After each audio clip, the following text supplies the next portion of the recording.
Hey, what's up? John Sonmez here, and today we're going to be continuing the series on letters, on moral letters to Lucilius from Seneca. Make sure you check out the playlist here to get all of them.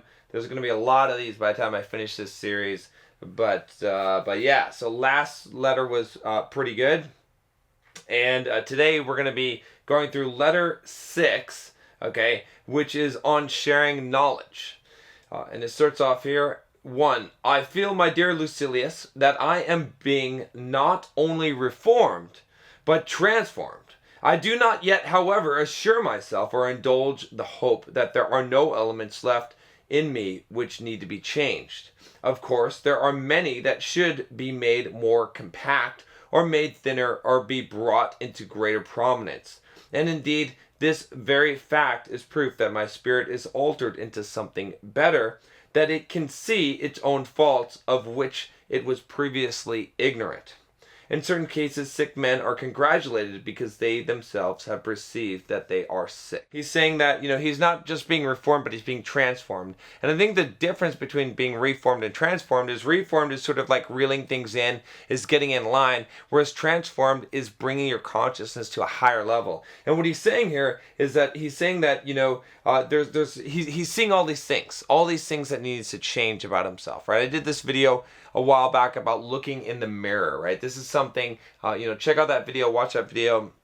But this is a concept I firmly believe in, and it's something I practice, which is I want to look in the mirror both metaphorically, right, and physically, and I want to see what are the defects, what needs to be improved, what needs to be changed, right? What needs to be contracted, what needs to be expanded, right? Where's my fears? Where are my weaknesses? Where do I need more discipline, right? Where do I need to relax more? Where do I need to focus, right? So I can constantly improve, right? And he's saying also that one good sign for him is that he's seeing these faults, he's seeing these defects that he hasn't seen before, okay, and that is showing that he's transforming, that he's ascending to a higher level of thinking, of consciousness, right?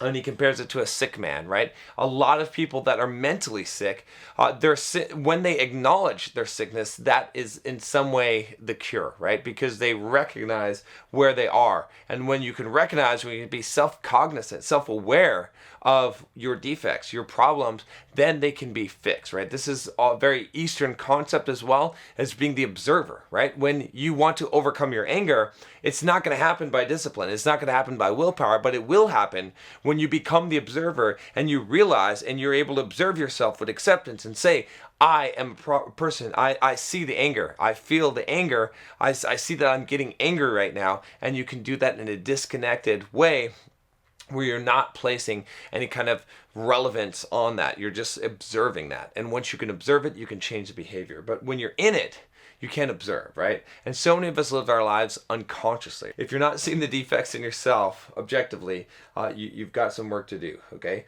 But and as you grow, you should see more, okay? You should see ones that you were ignorant to before. That's a sign of growth.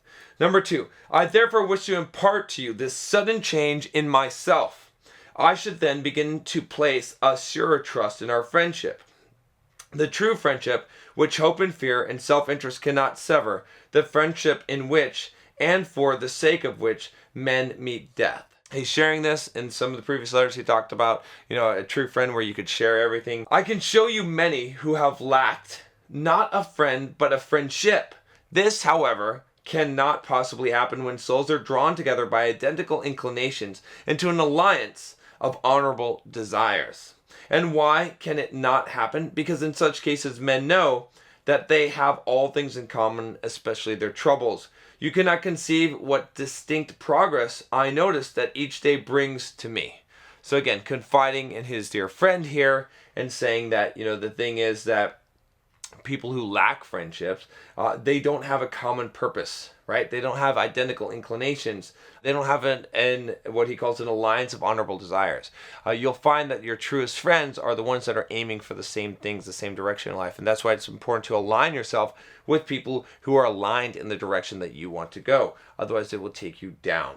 Number 4, and when you say, give me also a share in these gifts which you have found so helpful, I reply that I am anxious to heap all these privileges upon you, and that I am glad to learn in order that I may teach. Nothing will ever please me, no matter how excellent or beneficial, if I must retain the knowledge of it to myself.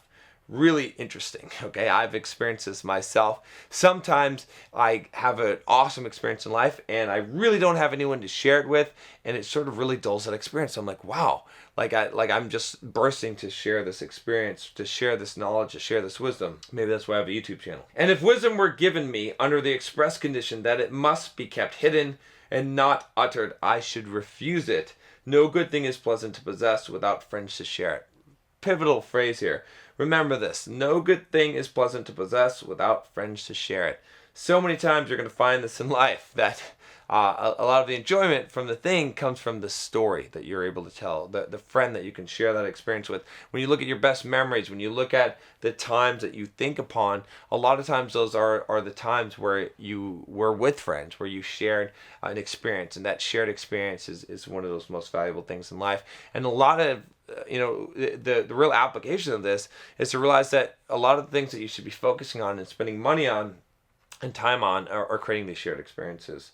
Okay, 5. I shall therefore send to you the actual books, and in order that you may not waste time in searching here and there for profitable topics, I shall mark certain passages so that you can turn at once to those which I approve and admire. Of course, however, the living voice and the intimacy of common life will help you more than the written word. You must go to the scene of action first, because men put more faith in their eyes than in their ears, and second, because the way is long if one follows precepts, but short and helpful if one follows patterns. So he's saying basically here, look, I'm going to give you the books, I'm going to highlight the passages so you can see what I enjoyed, but here's the thing, man. Look at this, all right? You can read these books, okay? It's great. You can follow other people's precepts, but you got to go out there and fucking observe the world. Go check it out. Go see for yourself, and you're going to see patterns. And when you see those patterns, that's how you're going to grow more in wisdom than anything else, right? These are how these philosophers that wrote these passages learned about life, as they talked it out, they saw it, they witnessed, right? This is important. You cannot just be a book learner. You must be a doer. For a lot of you guys, for a lot of you out there trying to learn skills, you have to go out and do them. You cannot be afraid. You have to get out of your comfort zone. You have to observe the world, and you will see the truth. The truth is right there in front of your face. Number 6, Cleanthes could not have been the express image of Zeno if he had merely heard his lectures. He shared in his life, saw into his hidden purposes, and watched him to see whether he lived according to his own rules. Plato, Aristotle, and the whole throng of sages who were destined to go each his different way derive more benefit from the character than from the words of Socrates. Very true. It was not the classroom of Epicurus, but the living together under the same roof that made great men of Metrodorus, Himarchus, and Polinius. Therefore, I summon you, not merely that you may derive benefit, but that you may confer benefit, for we can assist each other greatly. He's saying that, look, let's get together, man. We're going to share some ideas. You're not just going to learn from me, right? And from my ideas or from these damn books.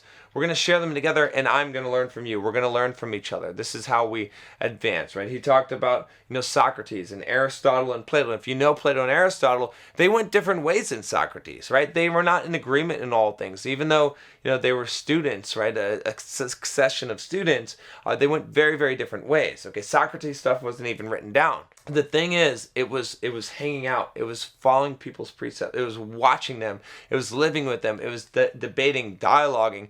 That's what advanced this philosophy to this point. And it's really important, right? So in your own life, right, you got to really, it's tempting to just be a book learner, right? And it's, it's something that a lot of people want to do, but you got to go out there. You got to put real application to what you're learning and reading.